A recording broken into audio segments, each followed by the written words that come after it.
안녕하세요. 지방에서 살고 있는 30대 여자입니다. 평소 사연 듣는 것을 좋아하여 사연을 들으며 하루 일과를 마무리하곤 하는데요. 사연을 들을 때마다 내 사연도 보내봐야지 생각만 하다 오랜만에 쉬는 날이 생겨 이렇게 사연을 쓰게 되었습니다. 저는 첫사랑과 결혼을 하게 된 사람인데요. 저만 남편이 첫사랑이 아닌 남편 역시 제가 첫사랑이었어요. 남편과 전 엄마 친구 아들, 딸들로 남편은 저보다 4살이 많았는데 부모님들끼리 가깝게 지내시다 보니 저희 역시 어릴 때부터 꽤 가깝게 지내며 자연스럽게 서로에게 호감을 가지게 되었죠. 어릴 땐 마냥 친한 오빠였는데 점점 커가면서 이성적인 호감이 생겨나더라고요. 남편 역시 그랬다고 하고요. 서로에게 호감을 가지고 있었던 저희는 고등학교를 진학하게 되면서 바빠진 생활 때문에 자연스럽게 왕래가 없어지게 되었고 30대가 되던 때까지 단 한 번도 만나지 못한 채 지내게 되었어요. 세월이 흘러 저희가 다시 재회하게 되었던 것은 남편의 형인 시숙의 결혼식장이었고 그날 이후 저흰 연락을 주고받다 연인 사이가 되어 결혼까지 하게 된 것이었죠. 시댁에서도 워낙 어렸을 때부터 알고 봐왔던 터라 며느리이기보단 딸에 가까웠고 남편과의 결혼 생활도 꽤 만족스러운 편이었습니다. 하지만 이런 저의 생활에 단 한 가지 문제가 있었는데요. 그것은 다름 아닌 형님이었어요. 형님은 저보다 1년 빨리 결혼을 했었는데 알고 보니 남편과는 친구 사이더라고요.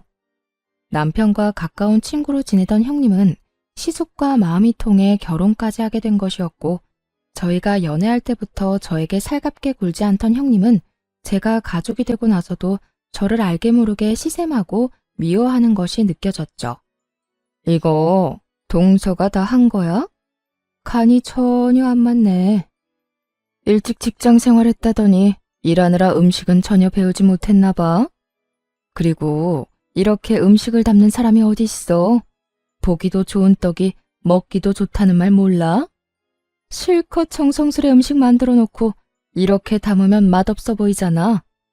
그냥 이렇게 담지 말고 위에 깨라도 좀 뿌려라. 겉절이에 깨를 뿌려 담아내라고 간섭하는 것은 물론이었고 다들 간이 세지 않아 딱 좋다고 칭찬 일색이었던 제 음식에 대해 핀잔을 늘어놓은 것은 기본이었어요. 거기에다 옷을 조금 편하게 면바지에 맨투맨 티셔츠를 입고 가는 날엔 동서, 아무리 어릴 때부터 알던 사이라고 해도 이건 아니지. 옷차림이 그게 뭐야? 이렇게 핀잔을 주고 결혼식이 있어 조금 차려입고 가는 날엔 동서, 어디 선이라도 보고 왔어? 아무리 시댁에 오는 날이라도 그 차림이 너무 과한 거 아니야? 오늘이 무슨 날도 아니고 그냥 밥 먹는 자리에 그런 차림으로 오면 난 오늘 일하지 않고 대접만 받다가 가겠다는 뜻 같잖아. 이렇게 핀잔을 늘어놓더라고요. 그날 역시 다른 날과 다름이 없는 날이었어요. 시댁에서 다 함께 모여 식사를 한다고 하였고 저는 그날 친정에 볼 일이 있어 잠시 들렀다가 시댁으로 가게 되었죠. 평소 시모가 좋아하시던 친정엄마가 만든 수박 껍질 요리를 가지고 갔는데 그걸 본 형님이 아니나 다를까 어김없이 시비를 걸어오기 시작하더군요. 이게 뭐야? 이거 혹시 수박 껍질이야, 동서? 네, 이거 수박 껍질로 만든 무침인데 한번 드셔보실래요? 생각보다 맛있어요. 난 됐어. 다들 음식물 쓰레기라고 버리는 걸로 무슨 무침을 만들어? 동서도 참 동서다. 시댁에 오면서 이런 걸 가지고 오면 어떡해? 아무리 어릴 때부터 봐서 편한 사이라고 해도 그렇지. 이건 음식이 아닌 쓰레기 아니야? 친정엄마가 정성껏 만들어준 음식을 보고 쓰레기라고 하는데 정말 화가 치솟아 오르더라고요. 아무리 본인은 이런 걸 먹어본 적이 없다고 한들 그런 말을 굳이 입 밖으로 뱉어낼 필요는 없는 거 아닌가요? 그 정도는 상대방에 대한 예의이고 상식이라고 생각하는 전 도무지 형님의 언행이 이해가 되지 않았고 그와 더불어 화도 많이 난 상태였죠. 형님, 아무리 그래도 해온 사람 정성이 있는데 그걸 쓰레기라고 하는 건 너무한 거 아닌가요? 동서, 왜 이렇게 흥분을 하고 난리야? 아니 그렇잖아. 다른 사람들은 수박 먹고 껍질 버린다고 골머리가 아프다는데 동서는 그런 음식물 쓰레기로 음식이라고 만들어 왔으니 내 입장에선 양념한 음식물 쓰레기라고 생각할 수밖에 더 있겠어? 그래도 음식물 쓰레기는 아니죠. 제가 설마 음식물 쓰레기를 시댁에 가지고 왔겠어요? 아니면 그만이지. 뭘 이렇게 화까지 내고 그래? 음식물 쓰레기 같아 보여 음식물 쓰레기라고 했을 뿐인데 바른 말 2번 했다간 동서 나한테 욕도 하겠어. 제가 반응을 보이자 그것이 또 재미있었는지 더욱 신나서 비아냥대기 시작했고 전 그런 형님의 모습을 보며 순간 정말 눈이 핑 돌아갈 만큼 화가 나더라고요. 그래서 제가 무어라 형님에게 한 소리 하려는 찰나 저희 대화 소리를 다 들어버린 시모가 주방으로 걸어 들어왔어요. 척 보기에도 화가 단단히 난 표정을 한 시모는 형님의 곁에 서더니 상황에 대해 물어보기 시작하더군요. 무슨 일이길래 주방에서 음식물 쓰레기라는 말이 나오는 거야? 전 당연히 아무 말도 하지 않았고 수박 껍질 무침이 저희 엄마가 해준 음식이라는 것도 시모가 그것을 좋아한다는 것도 전혀 알지 못하는 형님이 무침을 가리키며 신나서 시모에게 이르기 시작했어요. 아니 어머님, 이걸 동서가 반찬이라고 가지고 왔더라고요. 수박 껍질 무침이라나 뭐라나? 그래서 음식물 쓰레기라는 말이 나왔다는 게야? 그렇잖아요. 요즘 세상에 먹을 게 얼마나 많은데 이런 걸 가지고 오는지. 괜히 어머님 보시면 기분 나쁘실 수도 있겠다 싶어서 제가 나서서 한 소리 하고 있었어요. 시모의 표정은 더욱 굳어져만 갔고 그런 시모의 표정이 심상치 않음을 느꼈는지 시모의 눈치를 살피며 의아한 표정을 짓더라고요. 어머님, 왜 그러세요? 혹시 기분 나쁜 일 있으세요? 기분? 당연히 기분 나쁘지. 요즘같이 먹을 거 많은 세상에 이런 걸 가장 좋아하는 사람이 바로 나다. 이거 둘째 친정엄마가 나 먹으라고 직접 해서 보낸 것 같은데 너 어떻게 말을 그렇게 할 수가 있니? 네가 못 먹어보고 안 먹는 음식이면 전부 음식물 쓰레기라고 하는 거니? 어쩌면 애가 이렇게도 생각 없이 말을 하는 게야? 형님의 얼굴은 순식간에 새빨개져 아무 말도 하지 못하고 있었고 시모는 그런 형님의 모습이 더욱 화가 난다는 듯 호통을 치기 시작하더군요. 그제야 정말 큰일이 났다 싶었는지 시모에게 빌기 시작했어요. 다른 사람이 정성으로 한 음식에 그렇게 함부로 말하는 거 아니다. 당사자가 이 말을 들었으면 얼마나 힘 빠지고 기분 나쁘겠어. 어머님, 저는 동서 친정어머니께서 해주신 음식이라고는 생각도 못했어요. 어머님이 좋아하시는 음식이라고는 더욱 생각 못했고요. 정말 죄송해요. 제가 생각이 짧았어요. 그러면 넌 그저 둘째가 한 음식이라고 생각하고 그런 말을 했다는 건데 그건 그거대로 문제가 있지 않니? 어떻게 당사자를 앞에 두고 음식물 쓰레기라는 말을 할 수가 있어? 내 앞에선 갖은 착한 척은 다 하더니 모두 연기였던 게야? 아니에요. 그런 게 아니라 저도 모르게 나온 말이에요. 정말 죄송해요. 동서, 기분 많이 상했어? 내가 미안해. 앞으로 조심할게. 형님은 시모에게 용서를 구하는 것도 모자라 저에게까지 사과를 하는 태도를 보였지만 시모의 마음을 돌리기엔 이미 늦은 듯 하더라고요.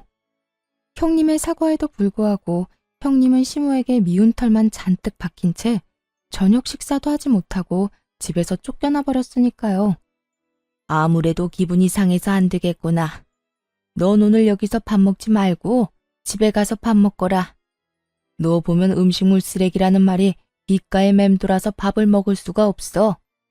어머님, 정말 죄송해요. 제가 오늘은 그냥 가고 나중에 따로 한번 올게요. 정말 죄송해요. 평소엔 화 한 번 제대로 내지 않는 시모였는데 지금껏 제가 단 한 번도 보지 못한 모습을 보이며 화를 냈고 깨달은 것이 많았던 형님은 방법을 바꿔 저를 싫어하는 티를 내기 시작하더군요. 저에게 말을 걸지도 않을 뿐더러 시선조차 주지 않으며 그야말로 저를 투명인간 취급을 하기 시작했죠.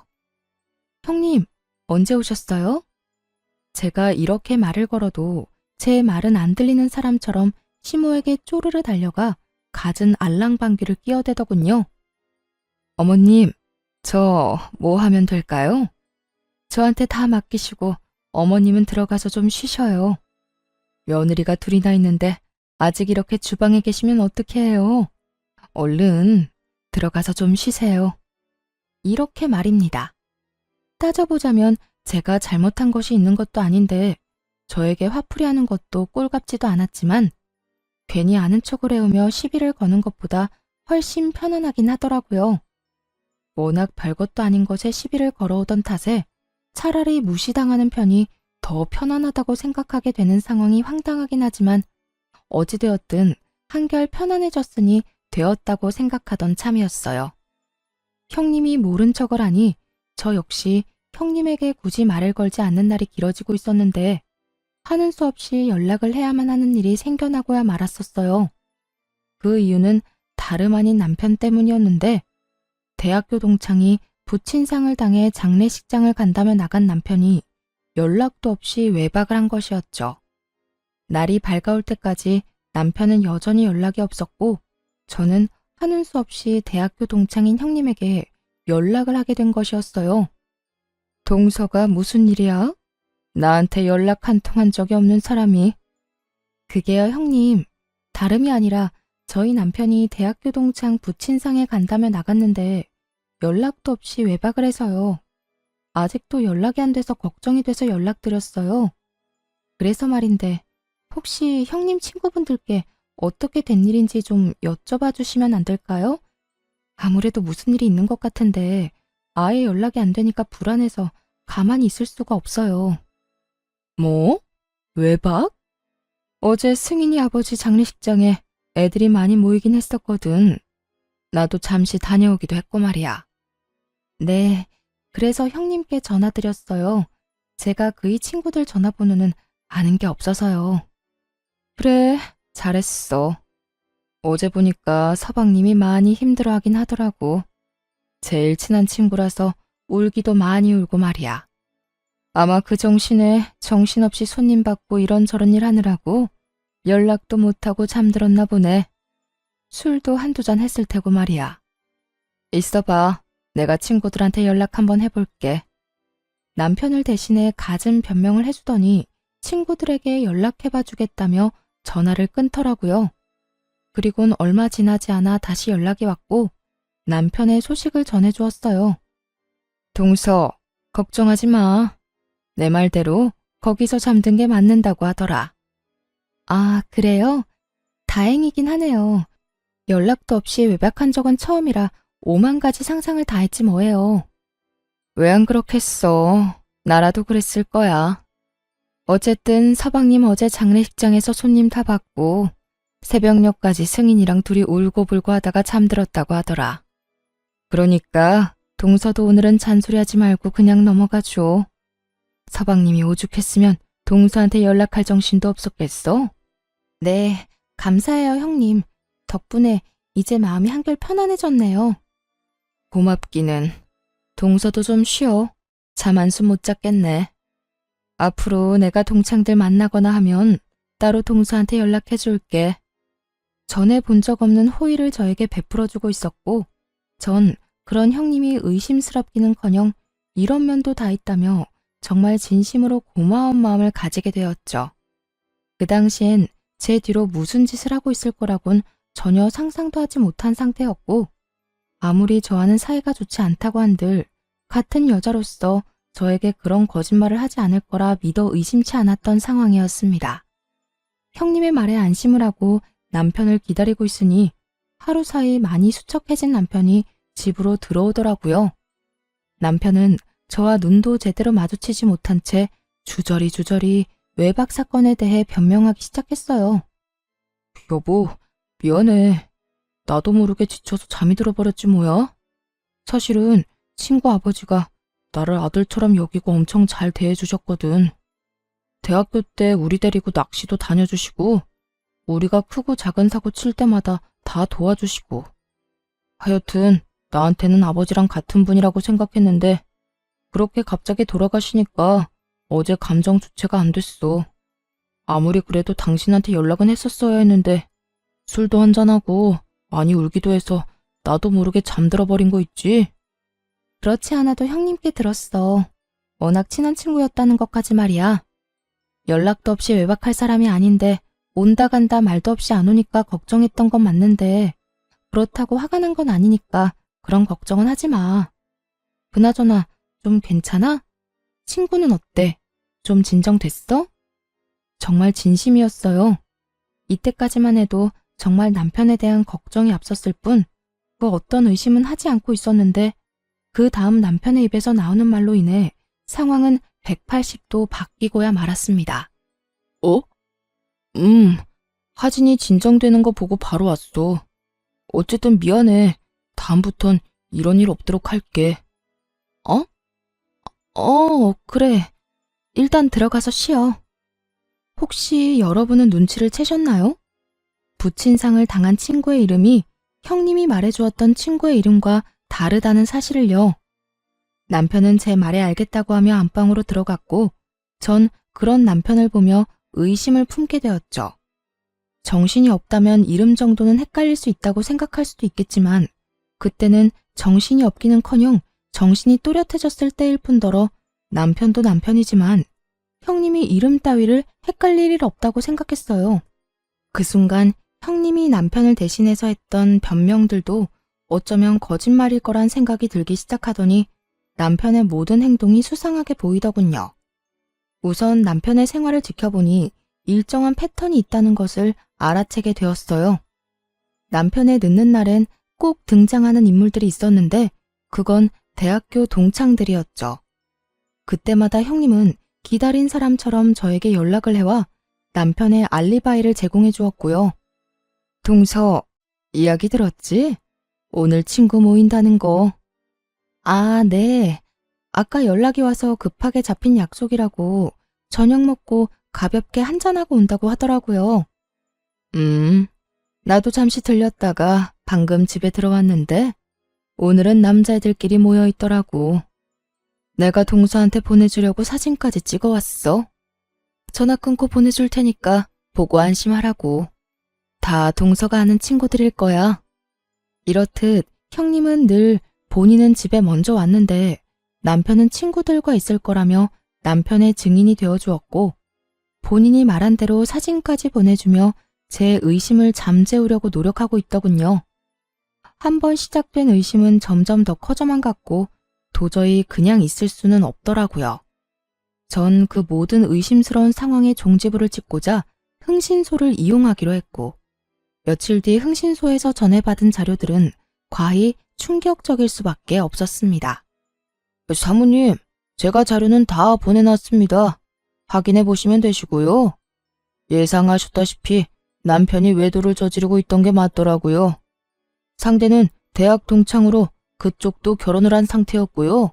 제가 조사한 바론 남편 형수하고도 관련이 있는 것 같더라고요.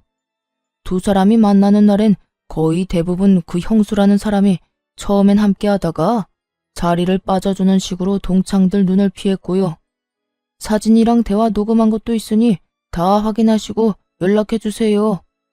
들어보니 남편은 외도를 저지르고 있는 것이 맞았는데 상대는 다름 아닌 남편의 동창이자 형님의 절친이더라고요. 녹음된 파일은 남편과 상간녀의 대화였는데 두 사람이 어떻게 시작되었는지 낱낱이 녹음되어 있었죠. 그래서 자기는 언제부터 날 좋아했는데?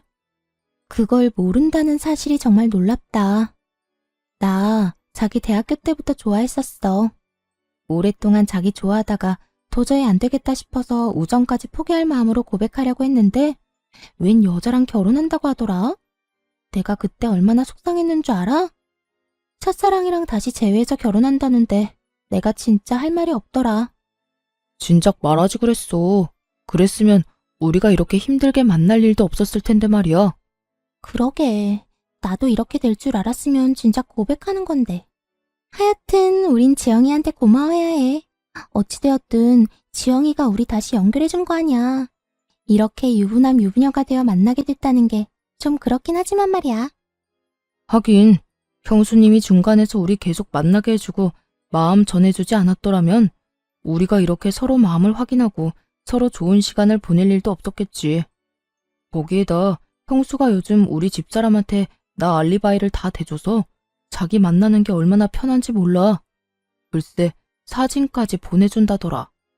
우리 다 같이 모여있는 사진 말이야. 그것도 남자들끼리만 모아서 말이야. 지영이한테 정말 고맙다. 그나저나 자기는 이혼 생각은 있는 거야? 언제까지 이러고 만날 거야? 나야 당장이라도 이혼하고 싶지. 그런데 무슨 계기가 있어서 이혼 말이라도 꺼내볼 거 아니야. 괜히 급한 마음에 이혼 이야기 꺼냈다가 집사람이 무슨 눈치라도 채면 자기나 나나 끝장인 거야. 상간녀, 상간남 위자료에 이혼 위자료까지. 이중으로 돈 나갈 텐데 그 돈을 다 어떻게 해. 하긴 그 돈이면 우리 집도 살 수 있겠다. 알겠어. 나도 우리 남편이랑 최대한 자연스럽게 이혼할 수 있도록 노력해 볼 테니까 자기도 하루라도 빨리 이혼할 수 있게 노력해줘. 나 이렇게 자기랑 몰래 만나는 거 너무 싫어. 나라고 좋아서 이렇게 만나겠어? 내가 빨리 이혼할 수 있도록 해볼 테니까 조금만 기다려줘, 자기야. 참 기가 막히더라고요. 들어보니 상간녀는 오래전부터 남편을 짝사랑해왔고 남편이 결혼을 하자 포기하고 딴 남자랑 결혼을 했다가 형님이 중간에서 사랑의 작대기 노릇을 해 연결된 불륜이더군요. 시모 친구 딸인 제가 갑자기 며느리로 들어와 시모와 가깝게 지내는 제가 마음에 들지 않았던 형님이 끊임없이 노력해 연결된 사랑이었던 거죠. 주로 형님이 저에게 증인이 되어주고 두 사람만 만나고 오는 날이 있기도 했지만 정말 동창들이 다 모이는 날엔 다 함께 모인 사진을 찍어 형님이 저에게 보내주고 나면 바로 세 사람이 자리를 빠져나오는 식의 방법이었더라고요. 세 사람이 자리를 벗어나면 형님은 두 사람을 위해 자리를 빠져주고 두 사람은 그 후 좋은 시간을 보내고 있었던 것이었어요. 아무리 제가 밉다고 한들 제 뒤통수를 이런 식으로 칠 거라고는 생각하지 못해 충격이 참 크더군요. 남편도 남편이었지만 형님에 대한 충격도 작진 않았어요. 전 모든 사진들과 녹음 파일을 반복해서 보고 들으며 이혼을 다짐하게 되었고 복수를 하기로 마음먹게 되었죠. 조용하게 이혼하고 행복하길 바라는데 그렇게 해주면 안 되는 일이었으니까요. 대망의 날이 밝았고 시댁에 다 함께 모이는 날이었어요. 저는 미리 남편 놈에게 들릴 때가 있다며 따로 시댁에 가게 되었어요. 조금 늦게 시댁에 도착하니 온 식구들이 모여 앉아 이야기를 나누고 있었고 정 그대로 시부에게로 다가가 외도 증거들을 건네주었어요. 저에게 여러 증거를 받은 시부는 한참을 그 증거들을 들여다보더니 고함을 질러버리더군요. 이놈의 자식이 이게 무슨 인간 같지도 않은 짓거리야? 남편은 자신을 향하는 시부의 고함에 깜짝 놀라 토끼 눈을 하고 시부를 보더라고요. 아버지, 무슨 일이길래 그렇게 화를 내세요? 무슨 설명이라도 해주셔야 제가 말이라도 하죠. 당신 아버지한테 뭘 줬길래 아버지가 저렇게 화를 다 내시는 거야? 남편은 저와 시부를 번갈아가며 물어왔고 시부는 저에게 받은 사진을 남편의 얼굴에 던져버리며 호통을 치기 시작했어요. 네가 이딴 짓을 하고 다니라고 우리가 등골 휘게 네 뒷바라지를 하고 내 딸 같은 윤영이한테 장가를 보낸 줄 알아? 남편은 그제야 바닥에 떨어진 사진들을 보고 얼굴이 사색이 되어가고 있었고 형님 역시 지은 죄를 아는지 사색이 되어가고 있더라고요. 남편 놈은 저와 시부를 번갈아 보며 되지도 않는 변명을 해대기 시작하더군요. 아버지, 이거 다 오해입니다. 여보 정말이야. 당신도 잘 알잖아. 이 여자 형수랑 제일 친한 친구인 여자야. 나랑 또 친하고 말이야. 대학 동창 그 이상 그 이하도 아니라고. 사진이 어떻게 하다 이렇게 다정한 모습으로 찍히긴 했는데 이건 정말 다 오해야. 어쩌다 보니 이렇게 찍힌 것뿐이야. 모든 사진에 손을 어깨에 두른다거나 자연스럽게 머리칼을 매만지고 있었는데도 불구하고 우연일 뿐이다, 오해일 뿐이라며 변명을 하고 있었고 식구 중 남편의 말을 믿는 사람은 단 한 사람도 없었어요. 시모는 충격으로 아무 말도 하지 못하고 있었고 시부는 말도 안 되는 변명을 하는 남편을 눈빛으로 가만두지 않을 태세로 노려보고 있었고 시숙은 듣고도 믿을 수 없다는 듯 형님과 남편을 번갈아 보고 있었죠. 당신하고 이 여자 사이엔 우연이 참 많은가 봐. 그렇지 않고서야 사진마다 이렇게 다정할 수가 있어? 그것도 단둘이서 말이야. 그건 나도 이 여자랑 친해서 그래. 대학교 때부터 아주 친했어. 그러니까 정말 괜히 오해하지 마, 응? 오해 같은 소리 하네. 당신이랑 이 여자랑 자기 타령하면서 나눈 대화 녹음한 것도 있는데 어디 한번 들려줘야 바른 대로 말할 거야?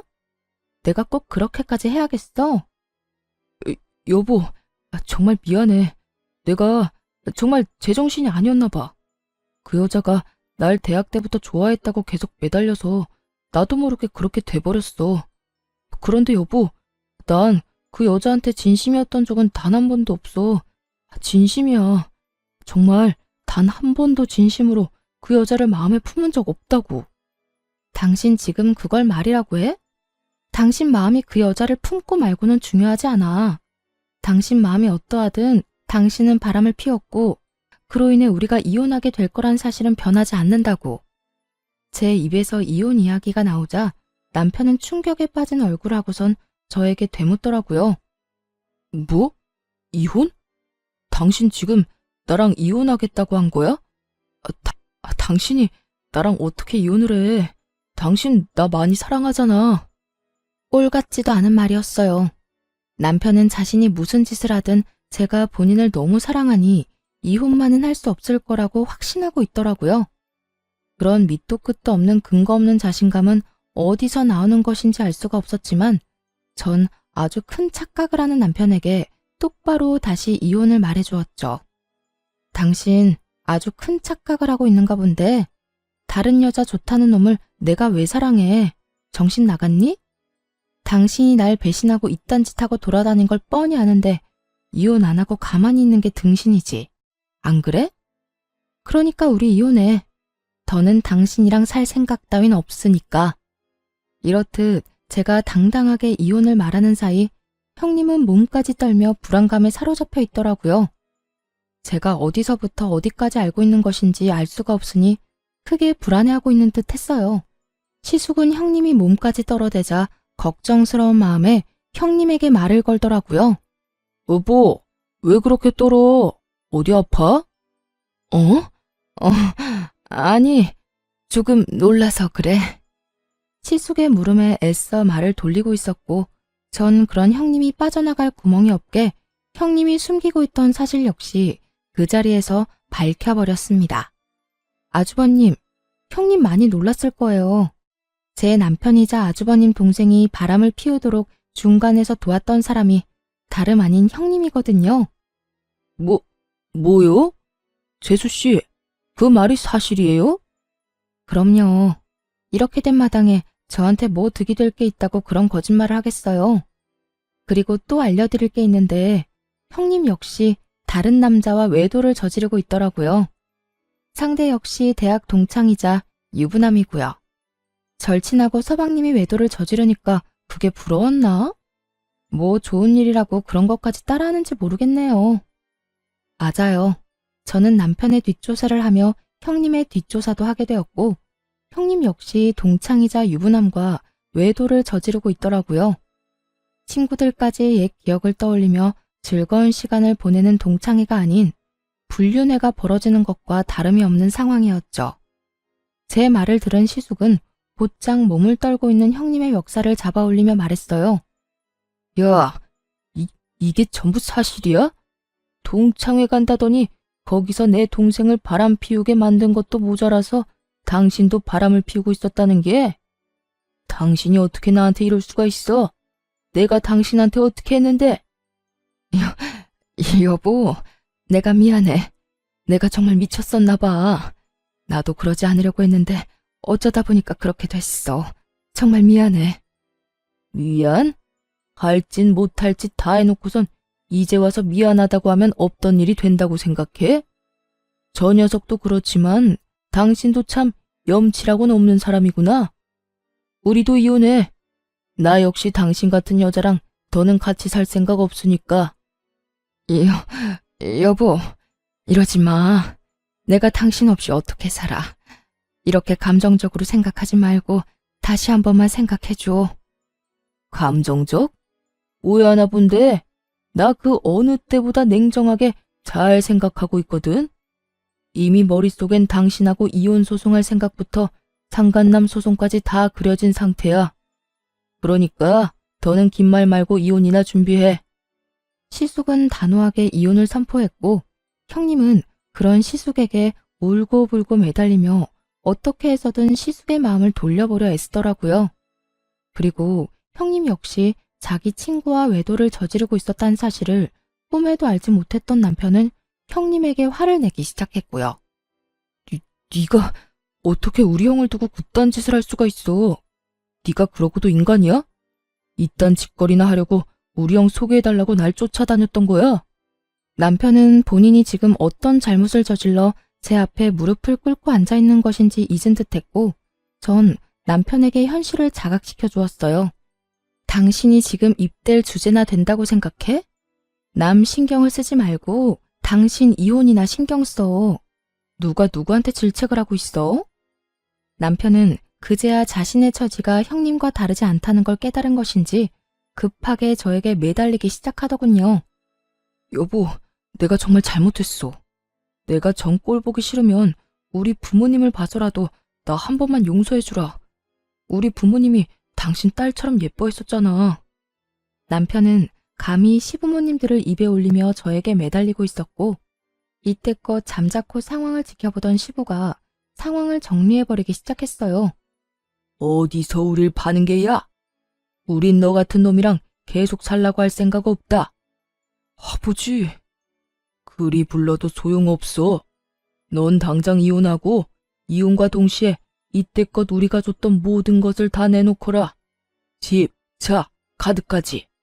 하나도 남김없이 다 내놓고 이 집에 기어들어올 생각도 하지 마. 아버지, 이렇게까지 하실 필요는 없잖아요. 이렇게 남김없이 다 가지고 가시면 전 어떻게 해요? 이렇게까지 하게 만든 놈이 누군데 감히 말대꾸를 하는 게야? 시부의 호통에 남편은 제가 이혼을 말할 때보다 더 절망적인 표정으로 고개를 푹 숙이더군요. 그럴 수밖에요. 시댁은 재산이 좀 있는 편이었는데 자식들이 조금이라도 편히 살라고 지원을 아낌없이 해주던 상황이었어요. 그 덕분에 남편은 월급은 월급대로 다 쓰고 부모님들의 지원으로 낭비를 펑펑하고 살았던 사람이었죠. 그런데 그런 남편에게 모든 지원을 끊겠다고 하니 그것이야말로 마른 하늘의 날벼락 아니겠어요? 남편은 아무리 생각해도 지원만은 끊길 수 없었는지 시부에게 더 간절하게 매달리기 시작하더군요. 아버지, 제가 아버지가 시키는 대로 이 사람이랑 이혼하겠습니다. 그러니까 지원은 끊지 말아주세요. 최소한 집이랑 차는 계속 제가 가지고 있게 해달라고요. 사람이 집은 당연히 있어야 살아갈 거고 회사는 다녀야 하니 차는 있어야 할 거 아니에요. 그러니까 아버지, 제발 한 번만 더 생각해 주세요. 제발요. 집이나 차가 필요하면 네 능력으로 사. 이때까지 우리가 그만큼 도와줬으면 최소한 네 통장에 그만한 돈은 있어야 정상이지. 어찌되었든 내 할 말은 끝났으니 더는 긴 말 시키지 마. 시부의 뜻은 확고했고 시부의 말이 끝나자마자 시숙 역시 형님에게 당장 소송을 준비하라고 말하더군요. 상황은 돌이킬 수 없는 상황이 되어버렸고 남편과 형님은 눈물을 펑펑 쏟아내며 빌기 시작했어요. 여보, 그런 말 하지 말라니까. 내가 어떻게 당신이랑 이혼을 해. 난 절대 당신이랑 이혼 못해. 내가 정말 잘못했다니까. 그 남자랑 그렇게까지 깊은 관계도 아니었고 정말 실수에 가까운 만남이었어. 여보, 아버지 말 다 들었지. 나 이렇게 불쌍해졌는데 그래도 나 버릴 거야? 그러지 말고 다시 한 번만 다 용서해줘. 우리가 보통 부부야? 첫사랑이었던 우리가 그 긴 세월을 돌고 돌아 다시 만나 결혼까지 하게 된 부부잖아. 그런 우리가 이까진 일로 이혼한다는 게 말이나 되냐고. 두 사람 다 눈물 없인 들을 수 없는 마음을 쏟아내고 있었고 시숙은 그대로 시댁을 나가버렸고 전 남편에게 다시 한번 이혼을 말해주었죠. 그런 우리 사이를 산산조각 낸 건 당신이야. 그러니까 이렇게 구질구질하게 굴지 말고 예정을 생각해서라도 하루라도 빨리 이혼해. 할 말을 끝내고 시댁을 나가려는데 다급하게 저를 붙잡은 남편이 목소리를 낮춰 말하더라고요. 그러면 우리 아버지한테 내 이야기 좀 잘해주면 안 될까? 괘씸하긴 하지만 불쌍하니까 이때까지 해줬던 그대로 지원해주라고 말이야. 당신이 이 말만 해주면 내가 당신 원하는 대로 바로 이혼 서류에 도장 찍어줄게. 끝까지 참 대단하다 싶었어요. 어떻게 된 인간이 다른 사람도 아닌 저에게 이런 부탁을 할 수 있는지 도무지 이해도 되지 않더라고요. 전 제 귀에 대고 헛소리를 해대는 남편을 밀어버리곤 큰 소리로 외쳐주었죠. 뭐? 당신한테 해주던 지원은 그대로 해달라고 아버님께 말해달라고? 내가 미쳤다고 아버님께 그딴 말하겠어? 정신 좀 차려라 제발. 지금 심정으론 당신이 가진 거라면 양말 하나까지 싹 다 빼앗고 싶은 심정이니까 헛소리 말고 법원 나오라는 날에 늦지 말고 오기나 해. 전 남편을 뿌리치곤 시댁을 나와버렸고 친정에서 지내며 이혼 소송을 비롯해 여러 소송을 시작하게 되었어요. 저와 시숙의 이혼은 그야말로 위자료 파티와 다름이 없었죠. 각각 배우자와 상간녀, 상간남에게 위자료를 받았고 저는 형님에게 위자료 소송을 해 형님에게도 위자료를 받을 수 있었어요. 잘못을 저지른 모든 사람들이 이중으로 위자료를 주게 되었고 세 사람은 빚쟁이 신세나 다름이 없었죠. 그렇게나 세상에 둘도 없는 사랑과 우정을 뽐내던 세 사람은 소송이 시작되자 철천지 원수와 다름이 없는 사이가 되어버리더군요. 각자 서로의 잘못만을 주장하고 있었고 어떻게 해서든 혼자 살아보려 갖은 애를 쓰기도 했어요. 결국 이혼이 마무리될 때쯤엔 아예 세 사람은 사이가 완전히 틀어져 버린 듯 서로 눈만 마주치면 욕을 한다고 정신이 없더라고요. 이게 다 박지영 너 때문이야. 네가 이 여자랑 나랑 연결시켜주지만 않았더라도 내가 이 모양 이 꼴이 되진 않았을 거라고. 바람을 피우려거든 혼자 피웠으면 됐지. 왜 애먼 사람까지 바람을 피우게 만들어? 참나. 내가 살짝 입김만 불었을 뿐인데 좋다고 쟤랑 눈 맞은 사람이 누군데 이 난리야? 그리고 이렇게 된 게 나 때문이야? 두 사람이 조심성 있게 만났으면 이런 일도 없었을 거 아니야. 내가 그만큼이나 도와줬는데도 그거 하나 똑바로 못해서 이 사태를 만들어? 하여튼 대학 다닐 때도 그렇게 머리가 나쁘더니 지금도 하나 편한 게 없어. 너 말 다 했어? 내가 저 쓸모도 없는 인간 포기한다고 했을 때 네가 나랑 저 인간 이어주려고 그 애만 쓰지 않았어도 우리한테 이런 일이 일어날 일은 없었거든? 그리고 너 아까부터 그저 우리 돕는 척하면서 말하는데 너 우리 돕는 척하면서 너도 바람 피웠잖아. 그거 왜 이래? 이렇듯 세 사람은 서로 헐뜯는다고 정신이 없어 보였고 그 모습을 마지막으로 세 사람이 함께 있는 것은 보지 못하게 되었죠. 그 후 들려오는 소식엔 상간녀와 예전 형님은 이혼을 당하고 빚쟁이 신세가 되어 각자의 친정으로 찾아갔다고 하더라고요. 하지만 양쪽 집 다 집안꼴을 우습게 만들었다며 대문도 넘지 못하고 쫓겨났다는 말을 전해 들을 수 있었어요. 전 남편 역시 상황이 좋지 않았어요. 전 남편은 저와의 소송은 어떻게 무사히 넘겼지만 상간녀의 전 남편이 회사로 찾아와 한바탕 난리를 피워댄 덕에 회사는 그만두게 되었고 오갈 데도 없는 빚쟁이 신세가 되었다고 하더라고요. 그야말로 돈 걱정 없이 살던 사람이 한순간에 거지 신세가 되어버린 거였죠. 그렇게 거지 신세가 된 전 남편은 오갈 데가 한 곳도 없었는지 저를 찾아왔더라고요. 거짓골을 하고서 울고불고 매달리기 시작하는데 엄청 절박하기는 한가 보더라고요.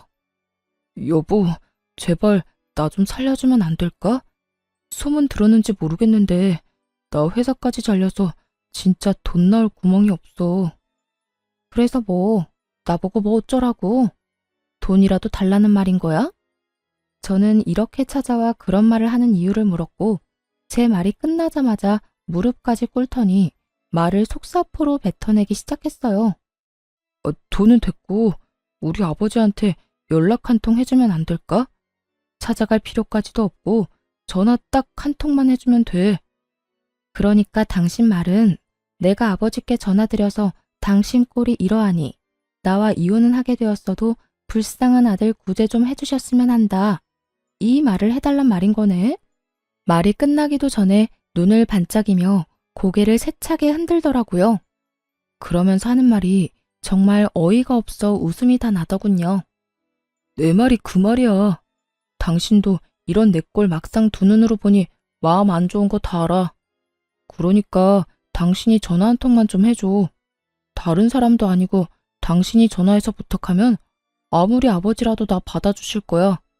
아니, 받아주시진 않으셔도 먹고 살 수는 있을 만큼 도움을 주시겠지. 그러니까 당신이 나 좀 도와줘라. 정말 전 남편이라는 놈은 변한 것이 하나도 없더라고요. 어떻게 저딴 생각을 할 수 있는 것인지. 아니, 머릿속으로 생각할 수는 있다고 해도 어떻게 그 머릿속에 있는 말을 뻔뻔하게 내뱉을 수 있는 건지 어떤 면에선 참 대단하다 싶기도 했습니다. 기대 가득한 눈빛을 보내는 전 남편에게 일말의 희망도 남기지 않기로 했어요. 자신이 한 짓이 있는데 감히 희망을 품다니 가당치도 않은 상황이었죠. 너 정말 큰 착각을 계속하는 것 같은데 난 너 그런 꼴 봐도 아무렇지도 않아. 여보. 그리고 이혼한 지가 언젠데 그 여보 소리 좀 하지 말아줄래? 나 네 말대로 절대 안 해줄 거야. 그럴 생각도 없고. 그런 허튼 짓에 낭비할 시간도 없어. 그러니까 헛된 기대, 이루어질 수 없는 희망 품지 말고 지금부터라도 열심히 살아. 그나마 쌓은 스펙이라도 있으니 어디든 취업은 할 수 있을 텐데 왜 그러고 사는지 정말 이해가 안 된다. 전 남편의 입장에선 청천벽력과도 같은 말이 나오자 실망한 얼굴을 감추지도 못하고 저를 붙잡고 매달리기 시작하더군요. 여보, 아니 그러니까 당신 화 많이 난 거 알아. 나 때문에 상처 많이 받은 것도 알고. 그런데 당신도 보다시피 나 벌 받을 만큼 받았고 반성도 많이 했어. 복수도 이 정도면 성공적이게 끝났을 텐데 이쯤하고 나 좀 살 수 있게 해줘. 당신 말 한마디면 다 되는데 꼭 이렇게까지 매정하게 굴어야겠어? 난 매정한 게 아니라 굳이 내가 하지 않아도 될 일을 안 하는 것뿐이야. 당신이랑 나 이혼했고 이젠 남인데 내가 왜 남의 가정사에 끼어서 이래라 저래라 해야 해? 난 그러고 싶지 않아. 더욱이 내가 그런 행동을 함으로써 조금이라도 당신한테 이득이 된다면 난 절대 하지 않을 거라고. 이게 내 뜻이고 난 이런 내 뜻을 바꿀 생각 없으니까 다신 나 찾아오지도 마. 당신 가정일은 당신이 알아서 해결하란 말이야. 이런 제 말을 듣고서도 여전히 무릎을 꿇고 빌고 있었고 전 그런 남편에게 찬물 한 바가지와 굵은 소금을 뿌려버리곤 집에서 내쫓아 버렸습니다. 제 악몽 같던 전 남편과의 인연이 끝을 맺게 되었죠. 그 후 저는 잘 지내고 있어요. 여전히 회사 생활은 잘하고 있고 지금은 친정 근처에 새로운 보금자리를 얻어 지내며 자유로운 삶을 즐기며 살고 있습니다. 지금 맡고 있는 바쁜 일만 잘 마무리된다면 회사를 좀 쉴 생각인데요. 사회생활을 시작하고 처음으로 제대로 된 휴식을 취해보는 것이라 요즘 조금 들뜬 생활을 보내는 중이에요. 쉬면서 무얼 어떻게 얼마나 재미있게 시간을 보내나 생각을 하다 보니 며칠 야근을 해도 절로 콧노래가 나오는 거 있죠? 이래서 다들 휴가 하는가 봐요. 거기에다 전 긴 휴가보다 더욱 길게 쉴 예정이니 더욱 행복한 나날들을 보내고 있는 중이랍니다. 이혼을 하고 난 후 아무래도 부모님이 가장 큰 걱정이었는데 부모님은 저를 더 걱정하고 계시더라고요. 한동안 친정에서 시간을 보낸 적이 있었는데 엄마가 저를 안아주시더니 이런 말을 하더군요. 우리 딸 많이 힘들지? 하필 이혼 사유가 그런 거라 엄마 아빠도 마음이 참 좋지 않구나. 더군다나 그 상대가 우리도 아들처럼 여기던 녀석이라 마음이 더 안 좋아. 우리 속도 이런데 넌 오죽하겠어? 그런데 딸, 살다 보면 이런 일도 있고 저런 일도 있는 거야. 지금 우리 딸이 겪고 있는 이런 일을 겪지 않았다면 더없이 좋겠지만 아픈 일은 일어나 버렸고 되돌릴 수도 없으니 엄마 아빠 품에서 잘 흘려보내도록 해보자. 영원히 우리 딸 마음에 상처가 되지 않도록 멀리 멀리 잘 흘려보낼 수 있도록 엄마 아빠가 옆에서 도와줄게. 이렇듯 전 친정에 지내며 부모님의 도움을 받아 전 남편에게 받았던 상처를 잘 흘려보냈고 조금 남은 파편은 이번 휴식에서 잘 흘려보내보려고 합니다. 그렇게 잘 흘려보내다 보면 웃으며 이혼을 말할 순 없더라도 최소한 아무런 감정 없이 이혼을 말할 수 있는 날이 오지 않을까요? 그러면 제 이야기는 여기까지 하고 전 마저 휴식 계획을 세우러 가보려고요. 저의 긴 이야기 들어주신 모든 분 너무 감사합니다. 좋은 하루 되세요.